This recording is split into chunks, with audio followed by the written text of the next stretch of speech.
Hey everyone, welcome to my channel where I help you become a better artist. So, I have a couple announcements to make before I get into drawing feathers and fur, which, by the way, the majority of you did mention that in the comment section on my last video. So, the announcements that I want to tell you about involves that last video. I had no idea that it was going to blow up the way it has. So much so that I woke up this morning and I found out that I was monetized. So, if it wasn't for you guys, I wouldn't be monetized. Thank you very much from the bottom of my heart. It meant the world to me. I was planning on getting monetized sometime in the spring or summer, hopefully, but it happened last night and I am not prepared. Anyway, I do want to make one smaller announcement attached to that one. So I was going to open a Patreon, but I don't need to anymore because now I can have channel memberships. So when I come back from my Thanksgiving break, which I'm leaving this Saturday, I'm going to figure out what I want to do with the memberships, and then we'll go from there. So I'll make an announcement. But anyway, let's get into fur and feathers. Now, a lot of you have been wondering about how to apply pencil to paper when it comes to making things look fluffy, furry, stringy, etc. And I have a couple examples here. One is this bird, lovely bird. Two, this is more of it's taking reference and then making a character of my own. So I think it was a herring, but I don't remember. And then I just put like a little mean face on it. So you can see a combination of super, super fine fur, and then it flows into feathers that are dark. So again, it's going to be a combination of black Prismacolor, this one, and then we have 4B pencil. So this is graphite. So we're going to be using both of those. Let me zoom out a little bit so it's not as, yeah, there we go. You can see my sketchbook. Okay, some more examples of fur. Okay, so here we have the laughing hyena, and this is straight up fur. Okay, so I'll be showing you how to combine feathers and all that lovely hair. Okay, so let's keep this one on the page. Let me adjust my camera just a little bit, and then what I'm going to do is I'm going to zoom in so you can see more of the detail, right, like that. Okay, so this is going full circle. We have long fur, tufts of it coming off of the beak, and then we have some pretty light feathering over here coming off of the cheek, and you can see how I added value very, very lightly coming off into the head. And one thing that I'm going to teach you guys in this lesson is how to use the background tone of your paper for a highlight instead of adding it in another means. I want to give it a little disclaimer too. So some people in the comments have mentioned that my last comment about it's not a good idea to use an eraser, I think I did not explain what I meant well enough. What I meant was, if you're drawing and you're jumping right into detail and you don't like the detail, so you grab your eraser like so, and then you erase the detail, and then you draw on top of it, and then you erase again, you're not designing by your pencil anymore. You're at the mercy of this thing.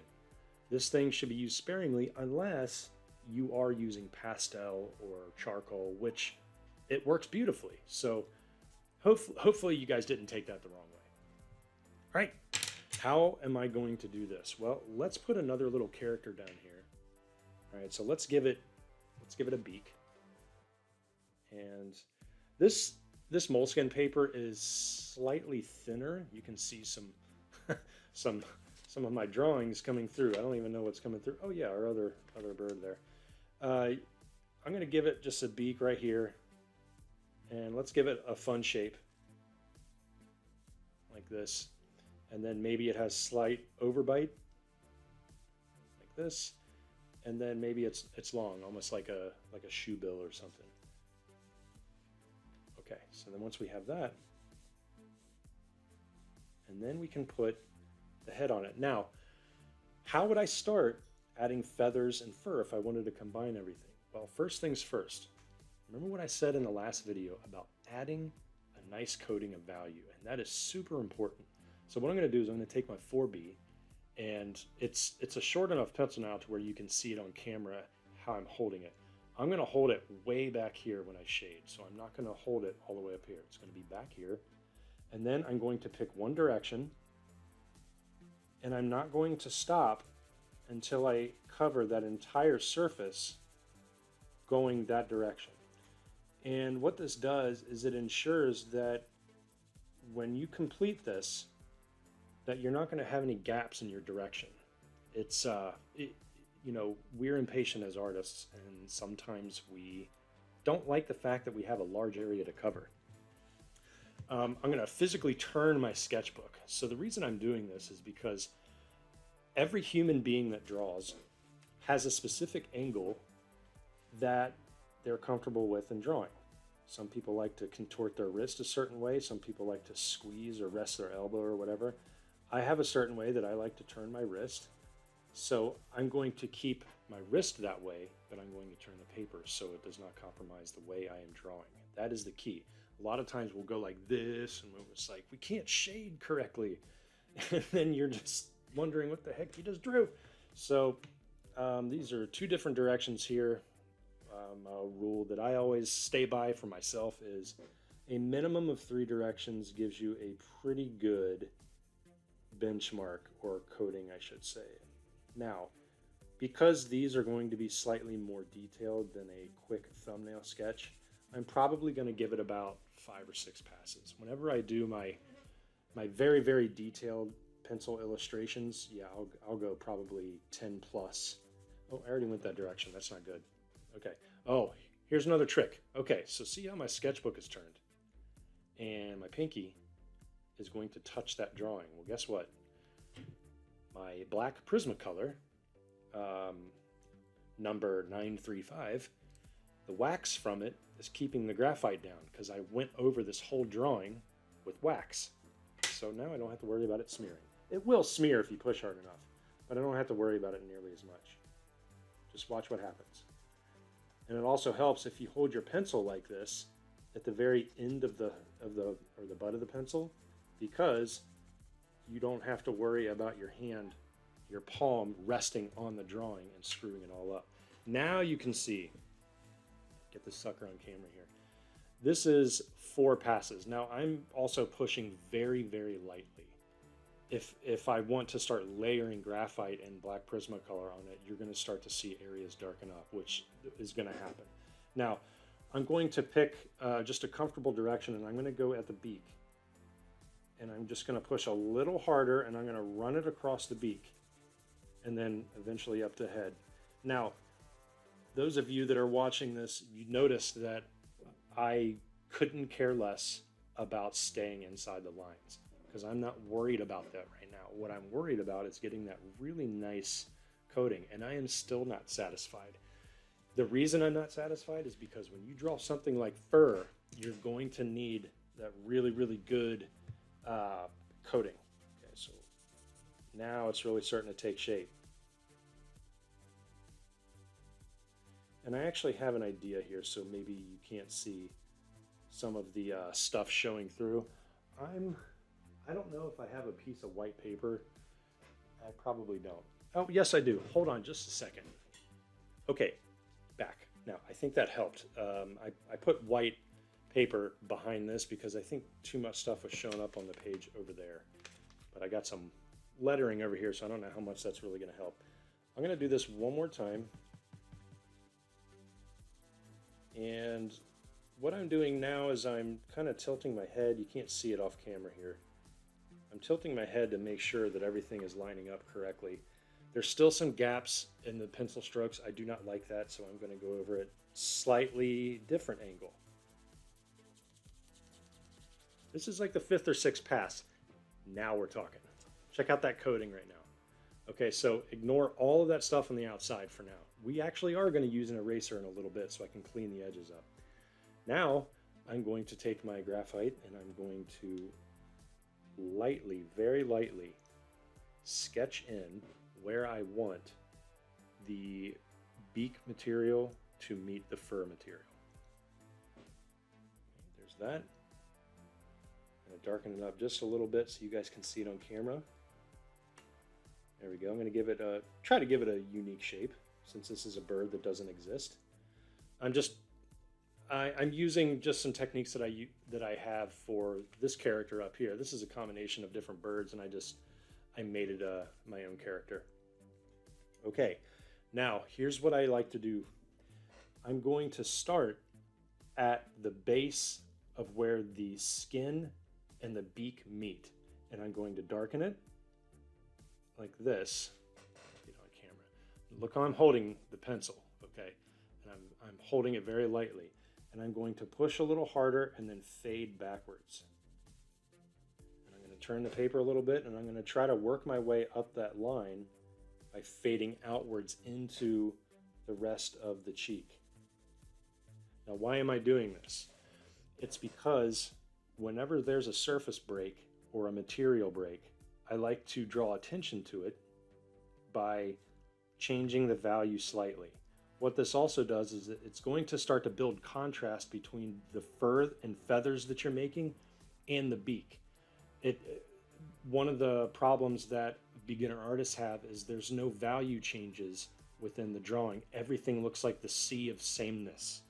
And I'm going to utilize the cream color of the moleskin paper for the beak. That's why I don't want to really put any more shading on here. Now I could do the opposite. I could make it a very dark beak like this, where I used the black Prismacolor on top of the graphite and I just added material that way and then kept the feathers light. So let's kind of reverse this a little bit, or we could just keep everything light, but there's still going to be contrast. So I'm just going to take the pencil. Notice how sharp it is. All right, my pencils are always sharp, and if they're dull, make sure you sharpen them. Like this. Even on the top here, you want to add value on the edge, because as flat as that fur is, it still has a core shadow as it wraps around the other side. Okay, so the 4 basic shapes you probably have learned in foundation studies: cube, cone, cylinder, and sphere. They all have core shadows. They all have highlights, because you could put a sphere inside this. All right, so now I'm gonna grab it just a little closer, and I might need a new set of 4B pencils, because these are kind of running a little low. Now you can see, look at the buildup. So you see all these marks going every which way? Well, you can keep going over everything, even what I just drew. Make sure that you finish off the direction and you cover that entire area. Look how smooth everything's getting. I haven't erased. I haven't used my finger. I haven't used anything. No blending sticks, which are awesome, by the way. I haven't used blending sticks or anything. All right. Now I'm not quite satisfied with this, so I'm just going to push a little harder by the beak edge, like this. And instead of having a solid line, I'm going to treat it as if there is the beak meeting the fur, which means you're going to have little breaks in here. Just little breaks here and there. This is where the finer, hold on, totally lost my train of thought. Oh, this is where the finer fur is meeting the beak. Fur. Okay. One thing I like doing for the mouth slit, I'm going to take the black Prismacolor, and what adds realism is it's not going to be one solid line going all the way across the beak. Instead, you're going to put little gaps of black to show imperfections in evolution. Okay, so it's like people. Our noses are different, our eyebrows are different. Sometimes we have one crooked ear. I know I do. Everybody's different. So now there's going to be little gaps. There's going to be a little character added to this creature. Okay, this right here I'm not satisfied with, because it's literally a point. So I'm just going to fade off some darkness into the beak like this, and then I'm just going to add little tufts. Just little marks like this, like little ants, but you put it on the edge. And what that does is it kind of blends in how the fur is growing from the beak. It's a lot of fun to do. And if you guys are practicing this as we're talking and it's not looking the way you think it should look, it's because it takes a lot of layering. Fur takes a lot of layering. That took 2 hours for everything, especially this part. This part was actually harder than that part, because there was no eraser involved in this. It was just, hey, I'm going to leave the white of the paper here. I'm going to put some value here. And it just kind of evolved the way it happened. It just turned out to be kind of like a cool, happy accident almost. Okay, so we're going to keep things way simpler for this bird. I'm going to put some more value up here because I want the top of his head to look a little darker, and let's add in the eyeball. Let's be creative here, and let's put an eyeball that's almost kind of like a vertical lizard eye. I don't know how that's going to work, but why not, right? Let's put a little vertical lizard eye, and then I'm going to, let's round it off right there. I'm going to put a little bit of value in there, and I'm going to leave an area, one or two areas in the middle of that eyeball, so that there's going to be a speck highlight bouncing off of it. I don't want jet black eyes because it's not a squid or anything, but I just want to put an indication in there that there's some cool things happening in the iris. Okay, like that. Now, here's the fun part. What am I going to do if I want to fade off fur into the rest of the head? Let me show you. I'm going to mark off by subtle strokes like this. So I'm going to, it's kind of like foundation drawing. When you start with a line, you go dark and then light in one stroke like this, and then you don't push as hard, and you can practice thick to thin lines that way. It's the same thing with shading, and it's also the same thing with circular motions. So what I'm doing is I'm doing tiny versions of that. And the reason I'm rounding it up like this is because we have to imagine that there is an eye socket where the bird's eye is sitting in, which means that the fur and the feathers are growing off of it and around the bone structure. So remember that you have to, this is one of the things about being a creature designer, is you have to study anatomy in order to understand how to turn fur and stuff like that.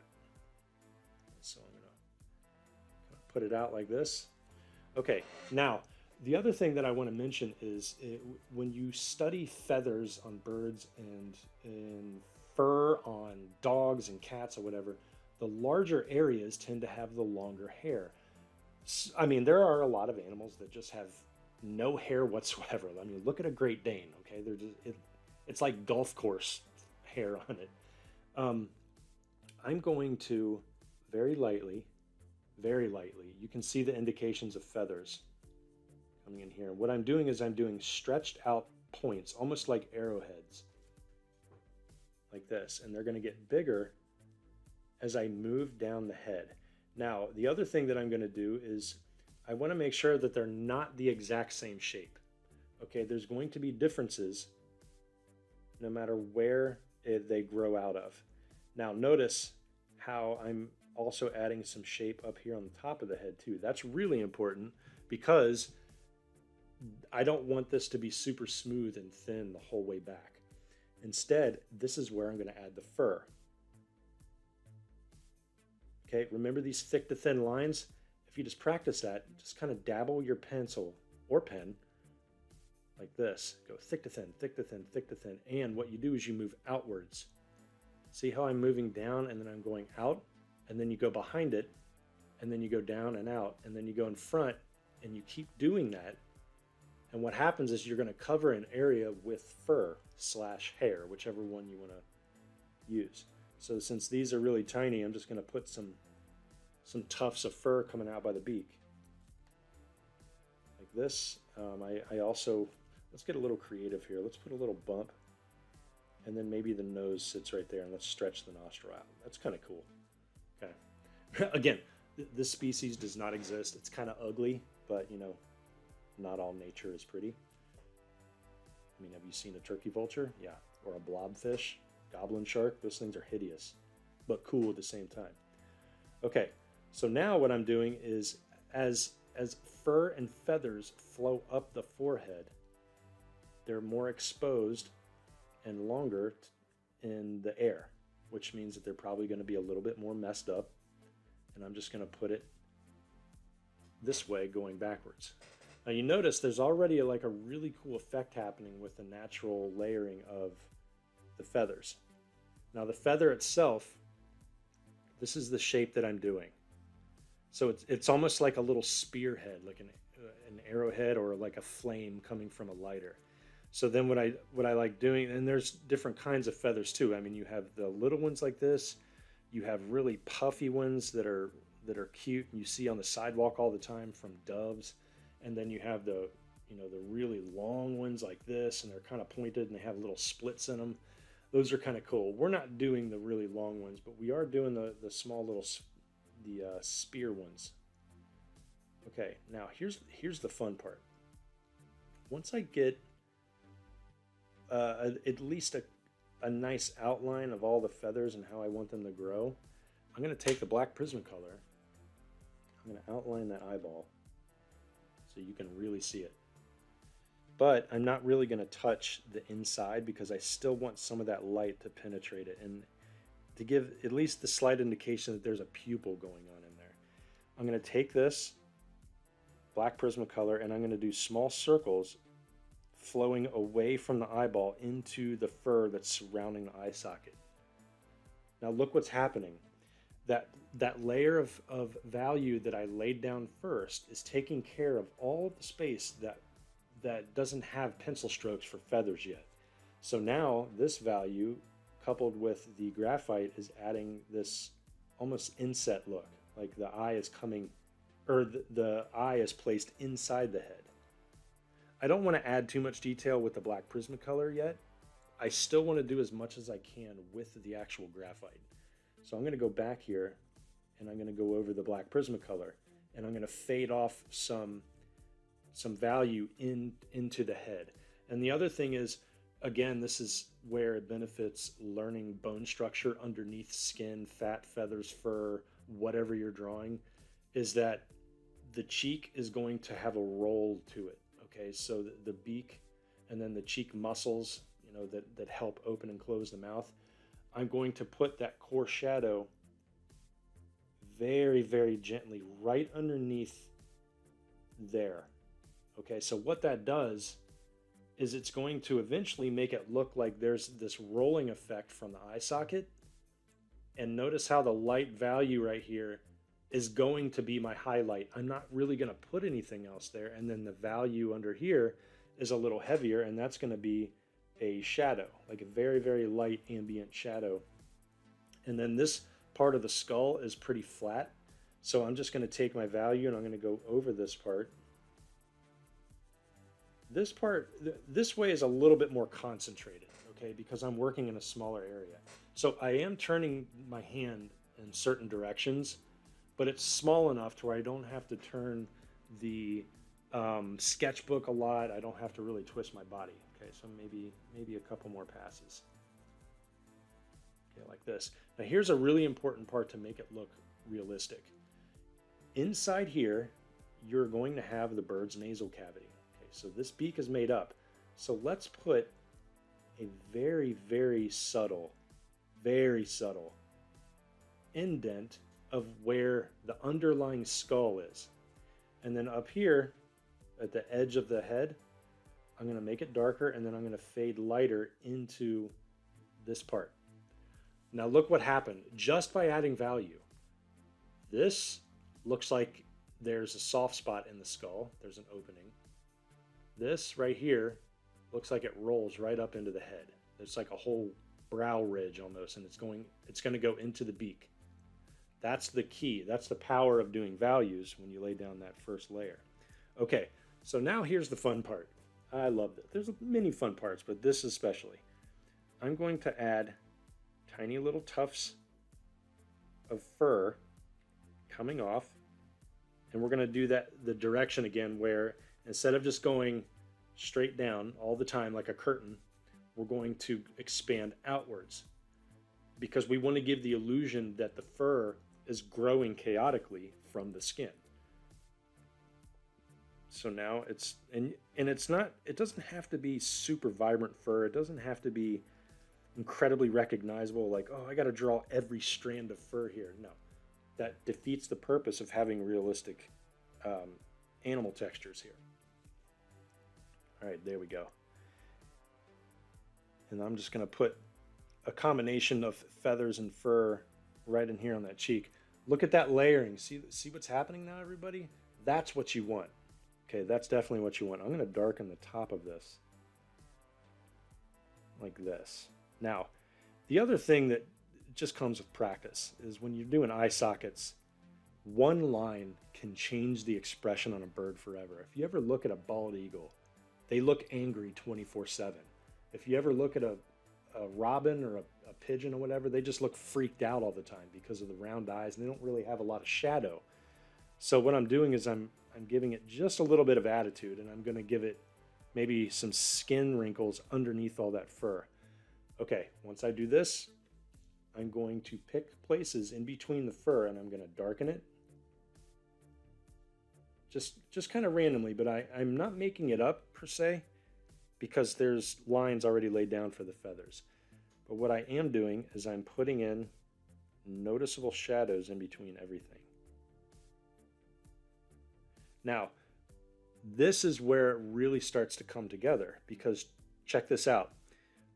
There are so many layers happening right here with the beak, the first layer of shading that I put on in 5 or 6 passes, the small tufts of fur coming out, the shadows that I showed by just adding darker value to where the bone structure is underneath, and then finally the larger feathers coming off the side right here, like this. Now, since there's so many different types of feathers, this isn't the only lesson that I'm going to give for feathers, but this is how I would start. I wouldn't start doing stuff that's super complicated. Like, I don't expect all of you to just bust out your sketchbook and draw a peacock or an ostrich or something with just ridiculous amount of exotic feathers hanging off the side of it, okay?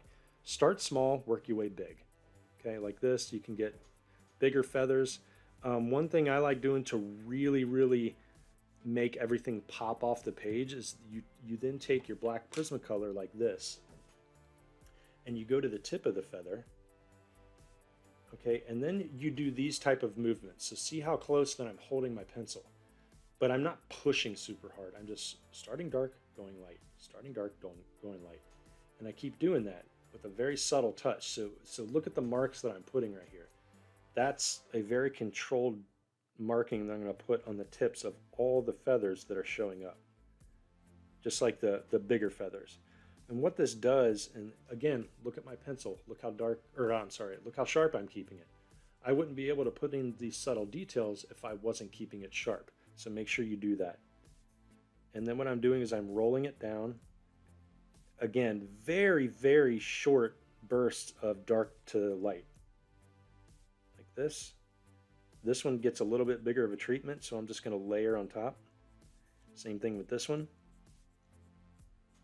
So you can see that's what I did for this character up here.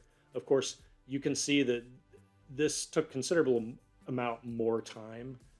Again, I spent 2 hours on this. I've only been on this for about 30 minutes. But hopefully you guys get a good sense of how I would start layering, feathers and fur if you want to do it together. Again, in more lessons, I'll show you how to do beaks. I'll show you how to do wrinkled skin. We have, I believe after this video coming up, I'm going to try to post, I think every Saturday now, every Friday or Saturday. Next one is going to be slimy skin, and I can't wait to do that. All right, so let me just put this in here. There we go. I'm just going to roll out some patterns. I'm going to make this a little darker, like this. If you want a really good trick on a good technique for beaks, just to give you guys a start, I'm going to put down black Prismacolor on top of the graphite like this, and I'm going to shake my hand. Not violently, but I'm going to shake it to where it looks like I'm just scribbling on top of the value. Look what that did. It added a dirt texture right away. And because I laid the foundation down under the details, it's taking care of all of the white space in there for me. Okay, so, I love doing this stuff, and I'm going to have a whole drawing series now. If If you guys want to see more videos about my creature design and like what I've done for games and film and stuff, I have a playlist for that. But also, I'm doing these drawing lessons now, and I have a lot planned for you.